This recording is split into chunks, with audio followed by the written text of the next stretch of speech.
Alors que l'Europe se remet de l'été le plus chaud de son histoire, les producteurs de champagne entrent dans la dernière semaine des vendanges, près de 3 semaines plus tôt que d'habitude.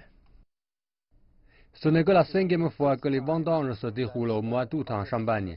Nous l'avons vu une fois au début du 19e siècle et 5 fois au cours des 15 dernières années. Alain cueille des raisins dans cette région depuis près de 40 ans. Il y a moins d'un mois de pluie. J'ai l'impression que la Terre a tourné, que le nord est au sud et le sud est au nord. Il faut aussi chaud que le sud bientôt.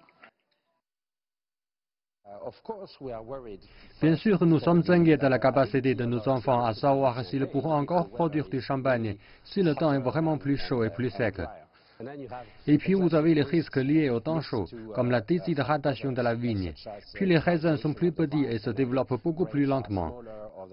Nous sommes conscients que nous devons être plus réactifs.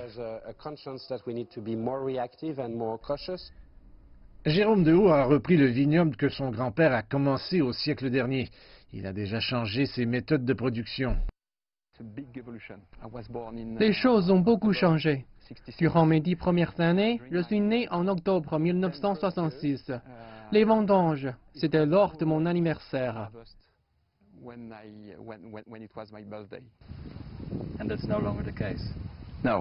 Le changement climatique inquiète beaucoup Jérôme.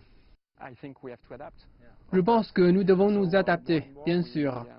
De plus en plus, nous devons récolter plus tôt et nous devons nous adapter pour presser rapidement les raisins. Je pense que ce n'est pas négatif. Je pense que je fais mieux maintenant qu'il y a peut-être 30 ans. Et c'est un paradoxe. À court terme, des étés plus chauds sont bénéfiques pour la région. Mais à long terme, le champagne va profondément changer. When are we able to drink your champagne that's being harvested today? 2028, maybe? Okay, so in 10 years? 10 years. Okay, well, I should come back then in 10 years, right? With pleasure. Les vignerons de Champagne en France assistent chaque jour au changement climatique.